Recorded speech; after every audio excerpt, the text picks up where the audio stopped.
Muy buenas noches, bienvenidos como cada lunes a nuestro espacio de reflexión sobre finanzas personales, ahorro e inversión. Soy Luis Alberto Iglesias de Value School y esto es El Foco. Hoy hablaremos sobre la inversión en valor o Value Investing, un estilo de inversión que conocemos muy bien en Value School. Con la ayuda de dos expertos inversores explicaremos su historia, su evolución, su método y sus enfoques y os contaremos dónde aprender a invertir de este modo. Como todas las semanas, no faltarán tampoco las recomendaciones de lectura y las lecciones de psicología para inversores. ¡Comenzamos!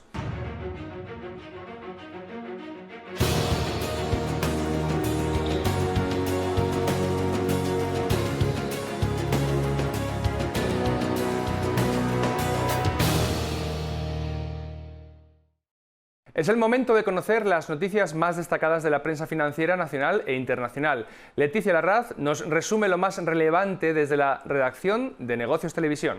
Como siempre empezamos haciendo un repaso de las portadas económicas, esta vez sí, tanto aquí en nuestro país como fuera de nuestras fronteras. Vamos a ver cuáles son esos temas destacados, abrimos boca y luego seguimos hablando de actualidad y analizamos, mercados. Empezamos con Expansión, que esta mañana en portada lleva Merlin, quiere liderar el autoconsumo energético. La compañía invertirá 130 millones en paneles solares para ser autosuficiente en 2030. La cabecera incluye hoy además una entrevista con el ministro de Ciencia e Innovación Pedro Duque y recoge la disputa de Portobelo, Bridgepoint y BD Capital por Legalitas. En 5 días encontramos que la nueva factura de la luz ya induce cambios de hábitos en los clientes. Indica el diario que la demanda empieza a trasladarse al periodo llano de 10 a 12 de la noche. También en primera página leemos Telefónica y Liberty acometen la refinanciación de Virgin Media O2. Varias entrevistas también hoy en 5 días, entre los protagonistas Stefan Ulrich, presidente de Bayer Pharmaceuticals, o William Tian, presidente de consumo de Huawei en Europa. El Economista, lo están viendo, destaca en su portada la victoria de Airbus frente a Boeing en la guerra de recomendaciones. Otros asuntos destacados este lunes por la cabecera, la subida del 13% en recaudación de impuestos que avanza el tirón del PIB y el aplazamiento de la venta de ITP Aero por parte del Rolls-Royce al imponer el gobierno como condición que el 40% del capital sea español. Y en Financial Times, China retira a Didi, el Cabify chino, de la tienda de aplicaciones por uso indebido de datos, pocos días después de debutar en la Bolsa de Nueva York con una recaudación de 4.400 millones de dólares. Seguimos en El Foco. Se dice a menudo que Warren Buffett es el mejor inversor de la historia. Este anciano de 90 años es conocido como el oráculo de Omaha, su ciudad natal, y junto con su compañero Charlie Munger está al frente del holding empresarial Berkshire Hathaway. Si os descargáis desde el sitio web de Value School la última carta que han enviado a sus accionistas, veréis en las primeras páginas los datos de rentabilidad del conglomerado. En estos últimos 55 años, Buffett y Munger prácticamente han duplicado la rentabilidad anual compuesta de la Bolsa de Nueva York. De promedio, Berkshire ha obtenido cada año un rendimiento del 20%. Para ponerlo en perspectiva, por cada dólar que hubiésemos invertido en el S&P 500 en 1964, hoy tendríamos más de 230 dólares. Es mucho, pero es que si ese mismo dólar lo hubiéramos invertido en acciones de Berkshire Hathaway, hoy día tendríamos casi 30.000 dólares. ¿Cómo han logrado estas rentabilidades Buffett y Munger? Muy sencillo, siendo fieles a la filosofía del value investing. Aunque el suyo es el caso más paradigmático, la inversión en valor no es un término que acuñasen ellos. Tampoco son un caso aislado de buenos resultados. Muchos otros inversores en distintas partes del mundo han logrado batir continuamente a los mercados en el largo plazo siguiendo este estilo de inversión. Con estas credenciales estaréis de acuerdo con nosotros en que parece interesante conocer a fondo la inversión en valor e incluso aprender su método para practicarlo nosotros mismos. Por eso ponemos hoy el foco en el Value Investing con la ayuda de Juan Huerta de Soto, analista de inversiones en Cobas Asset Management, y de Xavier Brun, Head of Equity Europe en TREA Asset Management. Juan, Xavi, bienvenidos, ¿cómo estáis? ¿Qué tal? Buenas tardes. Hola, buenas tardes, ¿qué tal? Bueno, pues gracias a los dos por estar aquí con nosotros. Vamos a charlar sobre Value Investing, como hemos ya anunciado, y la primera pregunta se la voy a lanzar a Juan. Y vamos a buscar definiciones. ¿En qué consiste el Value Investing, Juan, también llamado en español inversión en valor? Pues el value investing, explicado de forma muy sencilla, es básicamente invertir en negocios o en compañías o en cualquier tipo de activo, de hecho, porque se puede hacer value investing con cualquier tipo de activo, a un precio inferior o muy por debajo del valor estimado de ese negocio, con una visión a largo plazo. Eso es básicamente el value investing, que no es otra cosa realmente que invertir con sensatez. Juan, un momentito, antes de dar la siguiente pregunta a Xavi, valor y precio entonces pueden no ser lo mismo, es decir, estás insinuando que un activo puede estar infravalorado. Ya hablaremos, si queréis, después acerca de si el mercado es eficiente a la hora de asignar un precio a los activos que cotizan en él, pero ya entiendo que vosotros pensáis que no es así. Sí, es correcto. Al final, muchas veces ocurre que el valor y el precio no van de la mano, sino que son distintos y es cuando se genera la oportunidad para el inversor para invertir en compañías, en negocios, en empresas cotizadas, aprovechando esa disfunción del mercado, ¿no? Esa discrepancia entre el precio y el valor. Y entiendo que es una discrepancia que se resuelve con el paso del tiempo, en el largo plazo, como tú has indicado. Tiende a resolverse con el paso del tiempo. No siempre es así, pero generalmente, como norma, tiende a resolverse. Pero es muy importante lo que mencionas.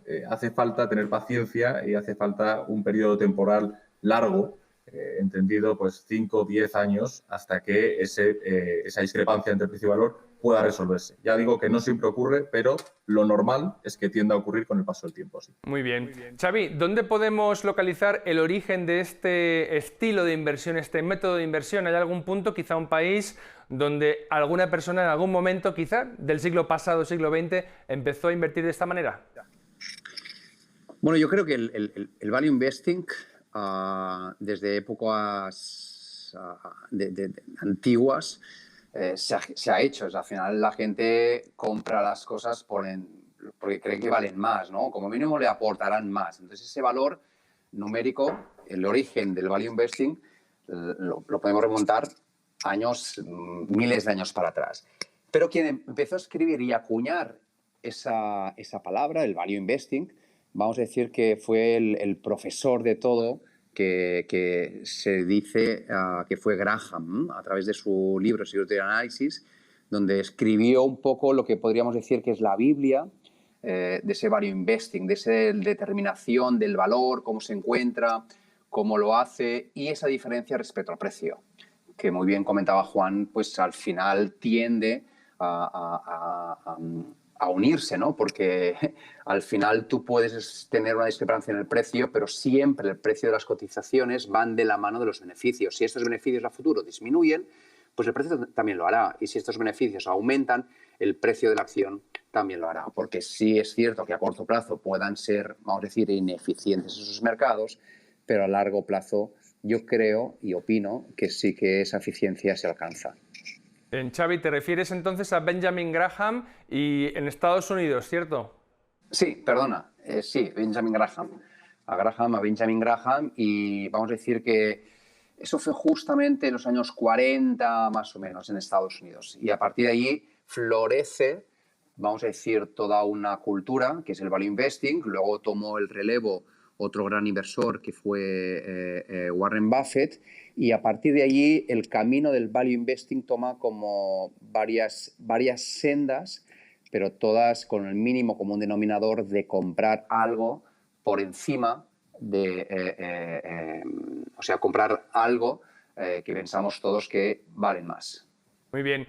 Juan, ¿en qué tipo de empresas invertía, por ejemplo, Benjamin Graham en aquellos tiempos? Y te pregunto porque, documentándome para la entrevista con vosotros, he oído hablar de cigar butts, que son como colillas de cigarro, y net. No lo sé qué significa, ya nos lo vas a explicar tú, pero creo que Graham buscaba cosas muy baratas. Sí, al final, en aquella época, debido probablemente a menor información de la que disponemos a día de hoy y también menos personas llevando a cabo este tipo de inversión, existían oportunidades más flagrantes, ¿no? Que digamos, más obvias en el mercado para aquellos que estuviesen dispuestos a aplicar esta filosofía, esta metodología de análisis de compañías, como formalizó, como bien ha dicho Xavi, formalizó muy bien Benjamin Graham, que escribió un libro Security Analysis muy completo, y luego el inversor inteligente y lo explicaba ahí todo, ¿no? Y entonces encontraba compañías, efectivamente, por ejemplo, las cigar butt, que has denominado, que son, traducido al español, el último tiro, ¿no?, de un cigarrillo, compañías que todavía tenían algo de recorrido de generación de beneficios de flujo de caja, pero en las que el mercado ya estaba dando por hecho que iban a desaparecer y, por tanto, tenían un precio muy deprimido en el mercado. Entonces, Warren Buffett podía invertir en esas... Benjamin Graham podía invertir en esas compañías y todavía exprimir un poco la generación de beneficios y obtener una rentabilidad en las mismas, porque el mercado estaba siendo excesivamente negativo en esas compañías. Y los famosos net-net, que ahora son muy complicados, prácticamente imposibles de encontrar, salvo que te vayas a algunas jurisdicciones, por ejemplo, en Asia hay algunos, aunque es un poco complicado porque ya te metes en un jardín un poco más difícil, pero aquí en Europa y en Estados Unidos es muy difícil encontrar compañías net-net, ¿no? ¿Qué son compañías net-net? Compañías net-net son aquellas compañías en las que el valor de la caja y los activos más líquidos de esa compañía, restándoles todas las obligaciones que tiene esa compañía en el balance, la deuda y el resto de obligaciones que tiene, ese valor más líquido, por así decirlo, ya es superior a la capitalización bursátil de la compañía. Es decir, que si tú comprases la compañía mañana y la liquidases, ya obtendrías un valor sustancialmente mayor que lo que está diciendo el mercado a día de hoy de esa compañía reflejado en su precio. Entonces, son como las inversiones más obvias, ¿no? Porque realmente salta a la vista que hay un valor mucho más alto del que está reflejando el precio. Ahora, como ya digo, es bastante más complicado encontrar este tipo de inversiones. Muy bien, Xavi. Si yo no he entendido mal, Buffett fue alumno directo de Benjamin Graham, con lo cual cabe entender que quizá empezó a invertir como su maestro. Sin embargo, hubo un cambio en su forma de inversión más adelante, ¿verdad? ¿Nos puedes explicar qué hacía Buffett al principio y cuándo y por qué se dio ese cambio de enfoque? Bueno, Warren Buffett, el conocido inversor por todos nosotros, fue literalmente alumno de Benjamin Graham. Y luego fue tanto su insistencia y tanto su amor, su pasión por las inversiones, que picó a la puerta y Benjamin Graham tenía su empresa de inversión y le picó la puerta para trabajar con él incluso sin cobrar. Al cabo de un tiempo lo logró, así que fue también, vamos a decir, pupilo en el trabajo. Así que no únicamente fue alumno, sino alumno literal de la universidad, sino también alumno en el mundo profesional. Y ahí aprendió lo que ha comentado justamente ahora Juan, ¿no? Que era, oye, pues al final aprendo ahí las cosas más baratas, las cosas que hoy día son prácticamente imposibles, porque tenemos un Bloomberg, porque tenemos una fuente de datos, porque tenemos acceso a las cuentas anuales de una forma muy fácil.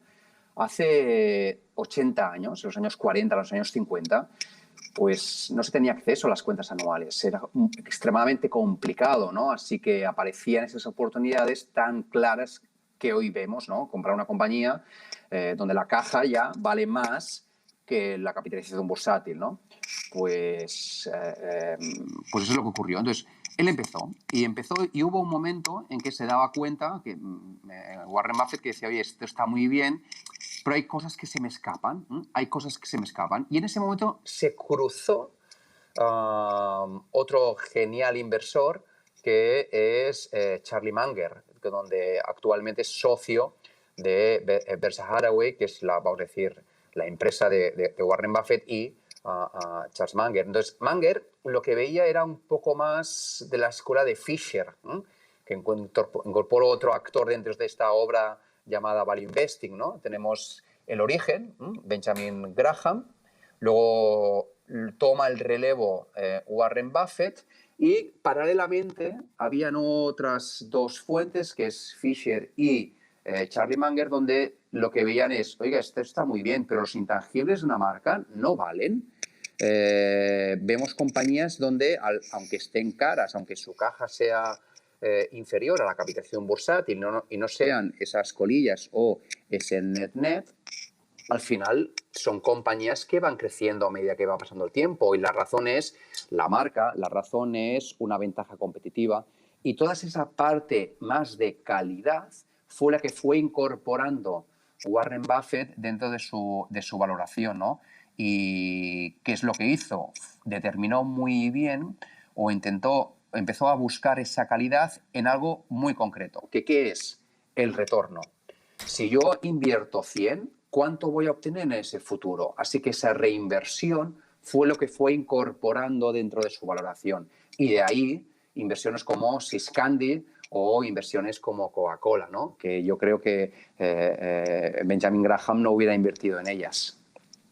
Muy bien. Juan, ¿se puede hablar de estilos, de que existan estilos o formas de practicar el value investing, la inversión en valor? Te lo digo porque me he encontrado con un término como el deep value. ¿Qué significa y si es acaso uno de estos estilos? Bueno, nosotros en Cobas la verdad es que somos un poco reacios y cada vez más a etiquetarlo todo, ¿no? Es cierto que hoy en día el mundo le gusta poner etiquetas a todas las cosas, incluso dentro de una cosa tan sencilla como hemos explicado Xavi y yo, que es invertir con sensatez, invertir en negocios, en activos que valen más de lo que estás pagando por ellos, como si compras un piso en la calle Serrano de Madrid a la mitad de precio, pues eso se podría también calificar como value investing. Hoy en día se quiere poner una etiqueta a todo, incluso dentro del propio value investing, pues ahora se está hablando de deep value, de growth at reasonable price, el famoso GARP, de quality, y a cada uno le etiquetan en un sitio o en otro. Nosotros no estamos muy a favor de esto, sinceramente, la verdad. Nosotros creemos, como explicaba al principio, que lo que hay que hacer es invertir con sensatez. Sí que aparentemente hay distintos estilos. Nosotros no nos gusta clasificarnos dentro de ninguno. Nosotros lo que tratamos de hacer es entender los negocios, invertir en buenos negocios a un descuento. Y si esos negocios a veces se clasifican como deep value o a veces los clasifican como quality, pues muy bien. Eso es una clasificación externa que nosotros internamente no hacemos, ¿no? Y yendo un poco más allá, nosotros pensamos que hay tantos estilos como inversores existen en el mundo. Es decir, al final tienes que tratar de invertir, cada inversor particular o institucional o en una gestora, tiene que invertir de la forma en la que esté más cómodo y pueda dormir bien por las noches. Y no hay que clasificarse ni ser dogmático en una cosa o en otra, sino que hay muchas veces que se llega a un híbrido por las vivencias de cada uno, la experiencia profesional, lo que ha leído, lo que ha experimentado, lo que le ha ido bien, por los sesgos emocionales, psicológicos que tiene cada uno de nosotros, conforme nos vamos conociendo más como inversores, pues llegamos a una especie de forma de invertir que no está clasificada en una u otra cosa. Es simplemente aquella forma con la que nosotros estamos más cómodos, podemos aplicarla de forma consistente en el tiempo para los siguientes 20, 30, 40 años, obteniendo unas rentabilidades que consideramos apropiadas y podemos dormir por las noches. Yo creo que eso es la forma, desde nuestro punto de vista, mejor de definirlo. Me has preguntado específicamente por el deep value, pues para los que nos estén escuchando te lo puedo definir con el pequeño disclaimer o advertencia que he hecho al principio, es que nosotros no consideramos que somos de una u otro, ¿no? Pero el deep value es lo que se considera un poco más la escuela antigua de Benjamin Graham o los primeros 15, 20 años de 10, 15, 20 años de Warren Buffett antes de juntarse con Charlie Munger, ¿no? Cuando él tenía su propia gestora, que es precisamente invertir en aquellas compañías más baratas sin que especialmente tengan un factor de calidad importante, simplemente invertir en compañías baratas porque existe mucho margen de seguridad entre el valor y el precio. Eso es lo que se considera a día de hoy deep value. Muy bien, Xavi, hablemos un poco de la práctica de este estilo de inversión. Entiendo yo que se podría definir como inversión por fundamentales, en el sentido de que analizáis los estados financieros de la compañía, las cuentas, su balance, cuenta de resultados, flujos de caja. ¿En qué os fijáis y qué buscáis? Por ejemplo, no sé, coméntame ratios, magnitudes que os señalen una buena inversión. Bueno, al final, value investing es intelligent investing y es análisis fundamental. Porque al final en que nos fundamentamos es en la información que nos da la compañía, que esta puede ser agrupada en dos partes. Una es una información cualitativa y otra es una información cuantitativa. La información cualitativa es entender el negocio, cómo lo hace, por qué lo hace, qué relación tiene con los demás. Y aquí, ¿qué es lo que miramos? Vamos a ver un poco la compañía, la parte cualitativa. Pues la parte cualitativa podremos determinar cosas como qué relación tienes con el cliente. Pues cómo vendes tu producto, si lo vendes directamente o a través de intermediarios, cuál es tu concentración de clientes para saber si esto te puede determinar. Si está muy concentrado tus clientes, pues seguramente tendrás poco poder o dependerás mucho de las decisiones de tu cliente. Y ver un poco, pues, si tus márgenes de beneficios son mayores o peores que la competencia, ¿no? De tal forma que determina, si son mayores que tu competencia, pues determina que puedes tener alguna cierta ventaja competitiva, que esto se traduce en una mejora o bien de precio o bien de costes y como consecuencia en una mejora en beneficios, ¿no?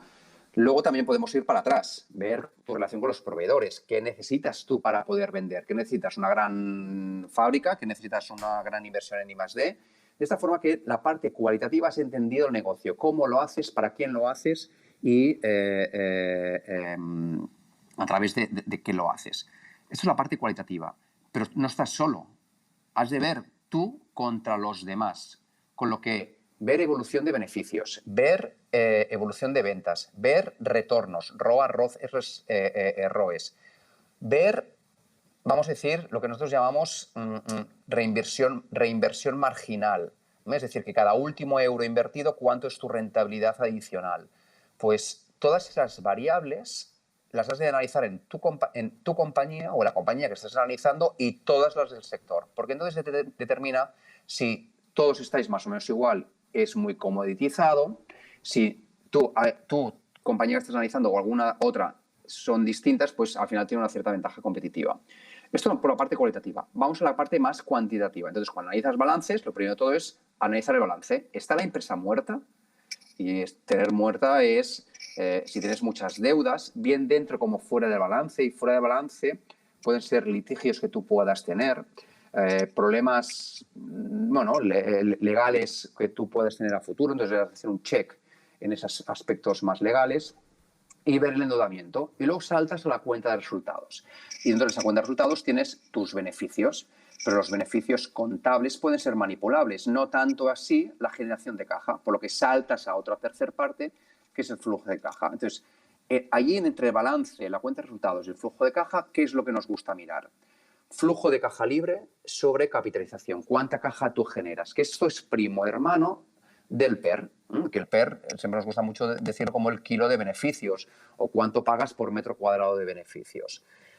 Así que el PER con la reinversión, con la generación de caja, con el endeudamiento, podríamos decir que es el gran grueso de ratios que solemos mirar cuando analizamos una compañía. Estupendo. Juan, ¿os fijáis también en la macroeconomía? ¿Cómo va el mundo? Las grandes magnitudes, demanda agregada, los tipos de interés, la política fiscal de un gobierno u otro, del país en el que vais a invertir. Y si lo hacéis a partir de algún paradigma, de alguna escuela concreta.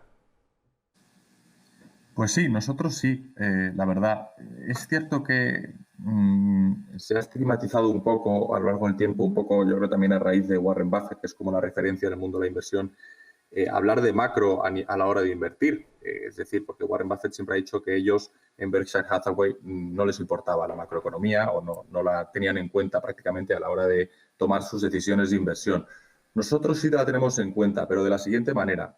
Es decir, a la hora de encontrar una inversión e invertir en una compañía a largo plazo, si existe una oportunidad, es una compañía atractiva y la podemos comprar a un descuento o a un precio por debajo de su valor, lo vamos a hacer independientemente de la macroeconomía, porque al final nadie tiene una bola de cristal y nadie sabe lo que va a pasar en el futuro con la macroeconomía, que es un tema complejísimo. Pero sí es cierto que miramos, porque nos parece que es importante, en qué situación se encuentran a grandes rasgos las economías de las compañías en las que vamos a invertir. Y me explico. Pues al final si lo hacemos desde la perspectiva de la Escuela Austriaca de Economía, que es la escuela económica que nosotros seguimos y en la que hemos encontrado históricamente un paralelismo o un nexo importante entre las premisas que se establecen teóricas en la Escuela Austriaca de Economía y lo que nosotros vemos que ocurre en el mundo real. Para nosotros es, por así decirlo, la escuela económica que mejor explica la realidad de los acontecimientos económicos y mejor lo ha hecho históricamente, ¿no? Para poner ejemplos de las pocas escuelas económicas que supo predecir correctamente la crisis de 2008-2009. Todos recordaremos que en aquel momento el Banco Central americano, la Fed, con todos los grandes cerebros de la escuela de Chicago estadounidense, en su momento, cuando estaba a punto de explotar todo, decían que ahí no pasaba nada y que no había crisis económica ni financiera. Bueno, pues claramente se equivocaron, ¿no? Como probablemente se pueden estar equivocando ahora cuando dicen que la inflación va a ser temporal. Pero bueno, eso es otro melón que no vamos a abrir aquí, ¿no? Pero la Escuela Austríaca de Economía te ayuda principalmente a entender en qué situación se encuentran las economías, a discernir si se encuentran en una situación económica sobrecalentada, como por ejemplo el sector bancario o el sector inmobiliario en España y gran parte del mundo justo antes de la crisis económica del año 2008, pues si sigues las premisas teóricas de la Escuela Austríaca de Economía, te saltaba una alerta diciendo, bueno, aquí no tienes que invertir porque probablemente esto, no sabemos cuándo, porque nadie tiene una bola de cristal, no sabe decir el día ni la hora, pero probablemente esto vaya a explotar y por tanto es mejor no invertir aquí. Es cierto que en 2003-2004 esto era muy popular. Mucha gente que invirtió en inmobiliario y en bancos en 2003-2004 ganó mucho dinero, pero ganó mucho dinero durante 3 o 4 años y luego lo perdió prácticamente todo. Entonces es mejor mantenerse alejado de este tipo de cosas, a pesar de estar perdiendo dinero en el corto plazo, porque a largo plazo obviamente es lo más apropiado y lo que da lugar a unos mejores resultados. Entonces nosotros la macro sí la miramos como un marco teórico que puesto de forma muy sencilla es como una brújula o un GPS que nos indica más o menos hacia dónde tenemos que ir. Luego, obviamente, invertimos en compañías y al final el criterio fundamental a la hora de invertir es que sean buenos negocios, baratos. Pero sí que la macroeconomía nos permite determinar, especialmente en algunos momentos del ciclo, como por ejemplo el que estamos viviendo a día de hoy, que nosotros creemos que es un momento muy interesante, a raíz del cual creemos que mucha gente puede perder mucho dinero y otra gente puede ganar mucho dinero. Pero si te dejas guiar por lo que lees en los medios y por lo que dicen los bancos centrales, te piensas que todo está bien. Si tienes un criterio un poco más crítico y sigues la Escuela Austríaca de Economía, pues te das cuenta de que las cosas están yendo en una dirección que es completamente insostenible y que esto puede derivar en unos escenarios bastante complicados para muchos activos y para muchas compañías a la hora de invertir en ellos. Por lo cual, si sigues esta tendencia económica, esta escuela económica, pues te das cuenta de que ahí no tienes que invertir, ¿no? Entonces, para este tipo de cosas sí que es muy útil y nosotros lo seguimos, sí. Xavi, estamos hablando del value investing, pero no ha sido reconocido en los últimos años como un estilo de inversión que haya generado altas rentabilidades. De hecho, vamos, cualquiera que siga la actualidad económica es consciente de que hasta hace relativamente poco se preguntaban en algunos medios, era común encontrarse artículos titulados ¿ha muerto el value investing? ¿Estamos ante la muerte de la inversión en valor? Este año es distinto, luego os preguntaré por las razones, pero ¿qué está pasando? Y pasó durante varios años para que el value no levantase cabeza. Permíteme matizar esta afirmación, ¿vale? Porque no estoy para nada de acuerdo. Y lo que quiero matizar es que el factor valor y los índices factor valor se han comportado peor que el promedio del mercado. Entonces, una vez dicho esto, permíteme definir qué es el factor valor. El factor valor un poco era, oye, pues el valor, y por tanto se confunde con el value investing, que para mí es un proceso de análisis. Lo que se mira es, vale, pues ¿qué decía Graham? ¿Qué decía Graham? Comprar compañías con PERs bajos. Vale, pues ¿cuáles son las compañías con PERs bajos? Pues al final es como el juego ese del quién es quién, ¿no? ¿Quién es rubio? ¿Quién tiene sombrero? ¿Quién tiene no sé qué? Y haces clic, quitas todas las compañías que te quedan y te quedan únicamente aquellas compañías con PERs bajos.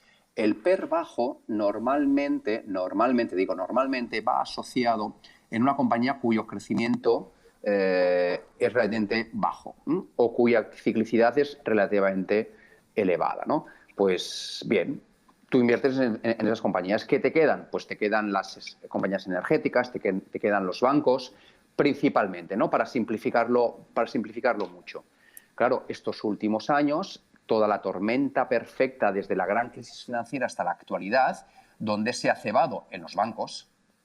En los bancos habría gran cantidad de bancos antes de la gran crisis financiera porque se ganaba muchísimo dinero, y esto es abrir la ventana y las puertas a la competencia y decir, señores, me estoy forrando, venir todo el mundo Al añadir competencia, tus retornos disminuyen y solo falta una crisis para que los más ineficientes quiebren, ¿no? Pues esto es lo que ha ocurrido en el sistema financiero. Por tanto, ya tenemos la parte financiera que prácticamente no ha hecho nada.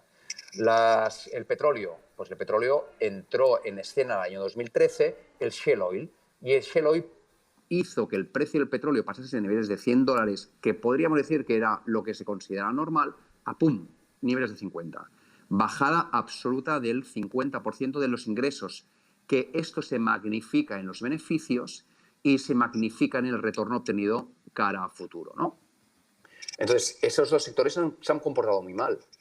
¿Es esto value investing? ¿Solo las compañías o la gente que analizamos o tenemos un proceso value investing, solo invertimos en compañías de petróleo y solo invertimos en bancos?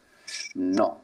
Por esa razón, el factor value investing sí que se ha comportado peor, pero no estoy de acuerdo en que el value investing haya muerto. No sé si he respondido tu pregunta, sí, pero quería bien. hacer ese matiz. Muy bien, fenomenal.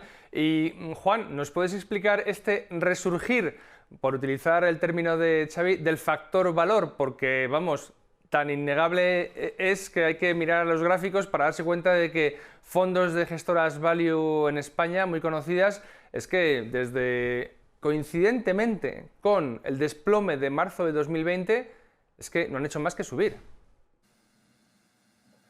Bueno, sí, al final tampoco se puede dar una explicación demasiado simplista, ¿no? Porque los mercados y la economía en general es un elemento muy, muy complejo y muy dinámico, ¿no? Entonces, a veces es un poco peligroso sobresimplificar. Pero a grandes rasgos, lo que pensamos que puede haber ocurrido o que puede estar ocurriendo es básicamente una vez salen las vacunas, se anuncian que salen las vacunas para el COVID y el mundo se da cuenta de que, valga la redundancia, el mundo no se va a acabar, sino que vamos a salir de esto y, por tanto, va a volver la demanda, la gente va a volver a ir a un restaurante, va a volver a comprar un coche, etcétera, pues muchas compañías que se habían dejado de lado y que nadie prestaba atención, pues el mercado marginalmente empieza a considerarlas un poquito más. Y entonces, cuando una cosa está, digamos, cotizando a 2 y de repente a 2 o 3 veces beneficios y de repente se la empieza a tener un poquito más en cuenta, pues puede dar un salto a 4 o 5 veces beneficios. Simplemente los beneficios han permanecido iguales, simplemente por la concepción del mercado, ¿no? Que se produce un re-rating, como dicen los ingleses, los anglosajones, se produce una revalorización del múltiplo que le aplica al mercado a esa compañía. Y tampoco es que a esa compañía ahora pase a ser cara, sino es como estaba tan tirada o tan barata, hablando de forma muy coloquial, pues ahora está un poquito menos barata, ¿no? Pero eso, que pasar de 2 a 4 ya es una revalorización del 100% en el mercado. Eso por un lado. Quizás el elemento más importante que se está produciendo y se viene produciendo durante un tiempo es el tema de la inflación. Al final, los bancos centrales, para salir de la crisis de 2008-2009, llevaron a cabo un experimento social y económico que siguen llevando a cabo y que habrá que ver en qué termina este experimento, de básicamente darle a la manivela de impresión monetaria como nunca antes habíamos visto en la historia de la humanidad. Y han seguido creando dinero y ese dinero lo han utilizado para tratar de salvar a las compañías y a los bancos, precisamente, porque están muy interrelacionados gobiernos, bancos y bancos centrales, como bien sabemos, para tratar de salvar a los bancos tras la crisis. ¿Qué ocurre con el COVID? Que esto se aumenta aún más si cabe. El crecimiento monetario en países como Estados Unidos durante el último año ha sido del 20-30% en un solo año. Es decir, que todo el dinero que había en circulación en Estados Unidos antes del COVID ha aumentado un 30% en un año. A grandes rasgos, no sé si es un 25, un 35, un 30%, que es una barbaridad. Todo este dinero de nueva creación termina en las manos de algunas personas, como de hecho en Estados Unidos ha terminado en las manos de gran parte de la ciudadanía. A los americanos les han firmado un cheque, se lo han mandado y para que mientras durase el COVID no tuviesen ningún problema.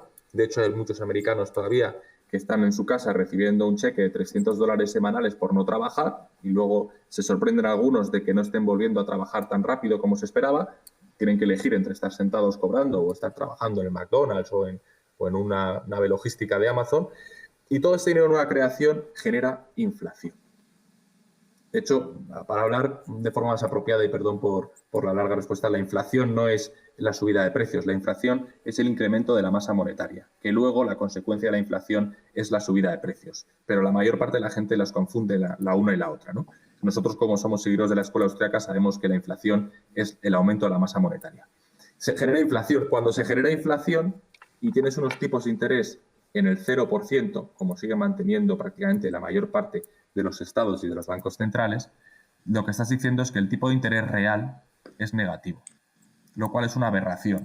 Es decir, que yo pago por prestarte, para hablar de forma muy coloquial. Es decir, que si yo te doy a ti 10 euros para que me devuelvas dentro de un año, no te voy a dar 10 euros, sino que te voy a dar 12, porque me gusta prestarte el dinero.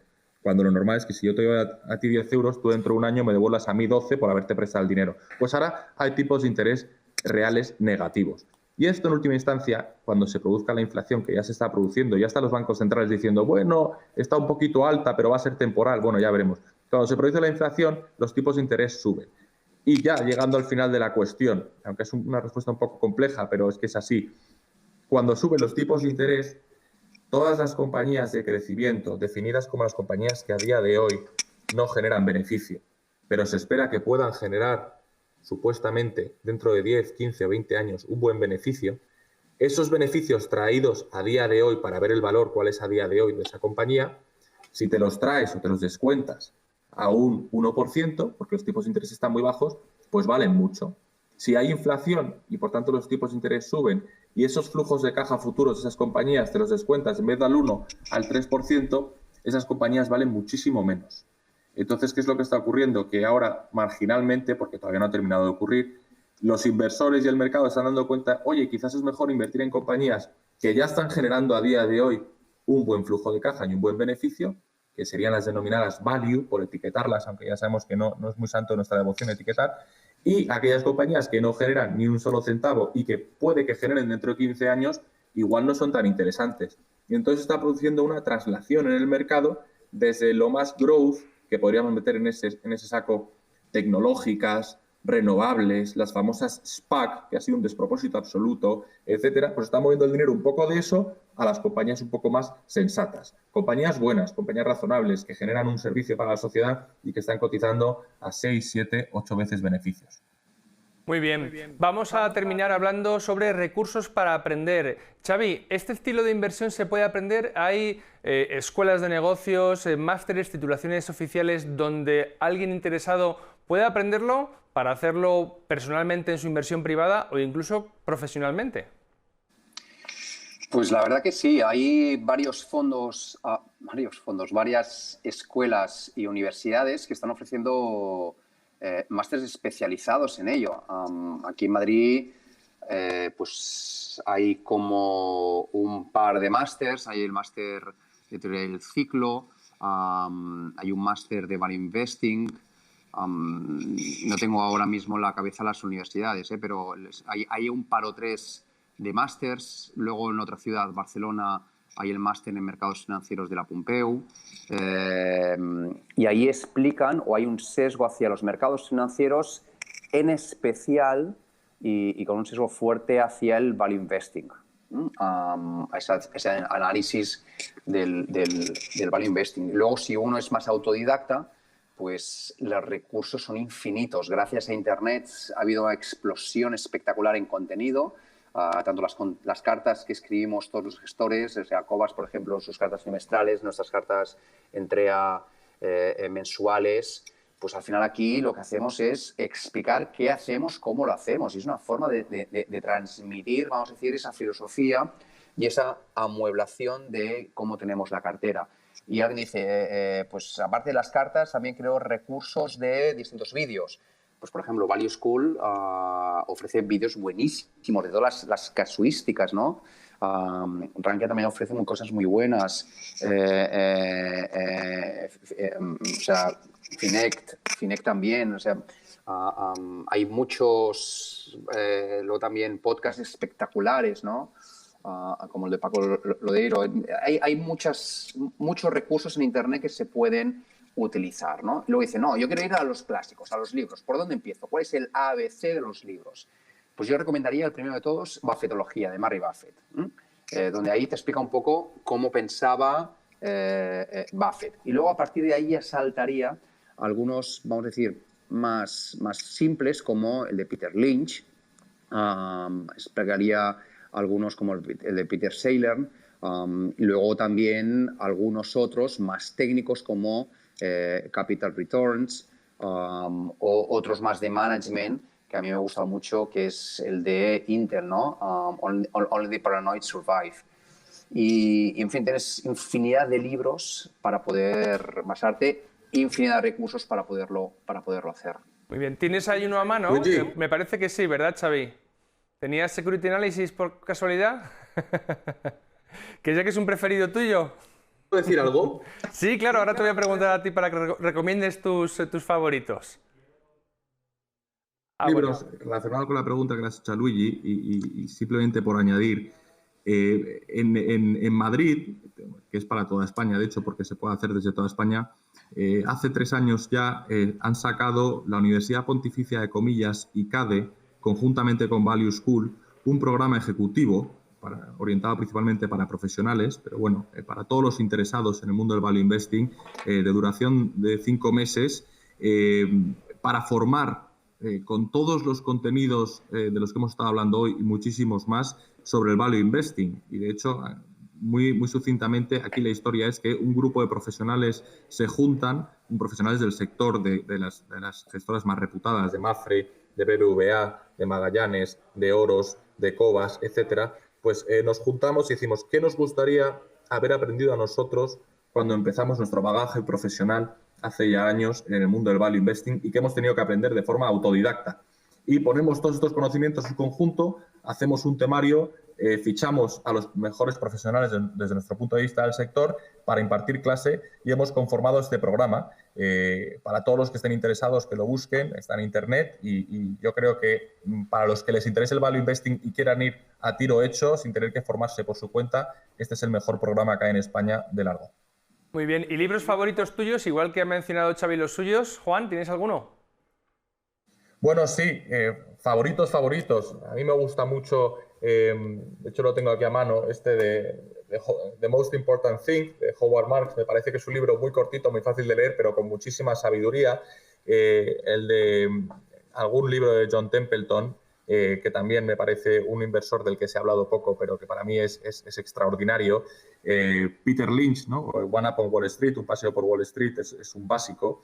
Y luego, a mí me gustan mucho los libros de Greenblatt, de Joel Greenblatt, y los libros de Greenwald, que aunque son nombres muy parecidos, son dos personas distintas. Bruce Greenwald es un profesor de la Universidad de Columbia de Value Investing, el máster de Value Investing, que tiene un libro muy bueno, que yo creo que lo explica todo muy bien, que se llama Desde Graham hasta Buffett, From Graham to Buffett, que es muy interesante y viene todo muy explicado. Pero vamos, hay infinidad de libros y decir uno preferido sería muy complicado, la verdad. Vale, pues muchas gracias. Yo voy a recomendar Invirtiendo a largo plazo de Francisco García Paramés. Me parece una introducción magnífica para quien no haya oído hablar del value investing, del trabajo de un gestor, de cómo se invierte según este estilo. Muy asequible en cuanto a su forma de expresar conceptos y vamos, es un regalo perfecto o autorregalo para quien quiera conocer un poco más a fondo el value contado por uno de sus más insignes inversores o practicantes en España.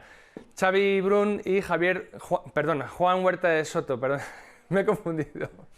Chicos, amigos, siempre os agradezco muchísimo el tiempo que nos dedicáis y que estéis siempre con esta excelente disposición para compartir vuestro conocimiento con nosotros. Hasta la próxima, un saludo muy cordial. Muchas gracias. Un abrazo, adiós. Nosotros seguimos. Llega el momento de hablar sobre psicología e inversión. Cuando invertimos, la lógica nos dice que seamos cautos, pero ¿lo somos siempre? Lamentablemente no. Hay veces que creemos tenerlo todo controlado, incluso aquello que no está en nuestra mano. Nuestra colaboradora Paz Gómez Ferrer nos explica hoy cómo evitar esa falsa ilusión de control al invertir. Paz, buenas noches, cuéntanos. Hola Luigi, me alegro de verte de nuevo.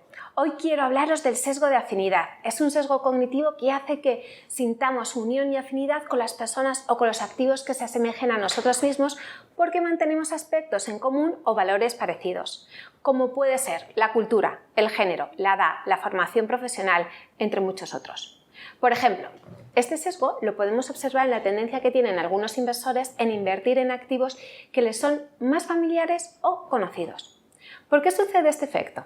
Porque nuestro cerebro percibe a la persona o la situación como reconocible, similar y cercana, obviando y restando importancia al resto de aspectos que no comparten ese valor similar, por tanto, se genera esa afinidad. De esta forma, se produce una predisposición favorable hacia esa persona por el simple hecho de compartir cualidades parecidas a las nuestras. Para hacer frente a este sesgo, ¿qué podemos hacer? Pues puedes intentar mantener una actitud open mind y salir de lo que es la llamada zona de confort. Y así, posteriormente, tratar de validar como positivo aquello que sea diferente a nosotros como posibilidad y oportunidad de aprendizaje. Te preguntarás, ¿cómo puedo lograr esto? Primero, intenta buscar opinión y pedir consejo a personas que piensen de forma totalmente distinta a ti. Tomar decisiones en base a datos procedentes de diferentes vías hará que nuestras decisiones estén llenas de valores variados y connotaciones distintas a las nuestras, que así podrían beneficiar nuestras acciones y evitar que caigamos en el mismo error de forma consecutiva. Así que os animo a que os desafiéis, que busquéis lo heterogéneo a partir de ahora. Luigi, nos vemos la semana que viene. Muchas gracias. Muchas gracias, Paz. La semana que viene hablaremos de inversión en empresas que pagan dividendos. ¿En qué consiste? ¿Qué compañías son las más adecuadas para este tipo de estrategia? ¿Cómo deberíamos construir nuestra cartera si la queremos centrar en el cobro de dividendos?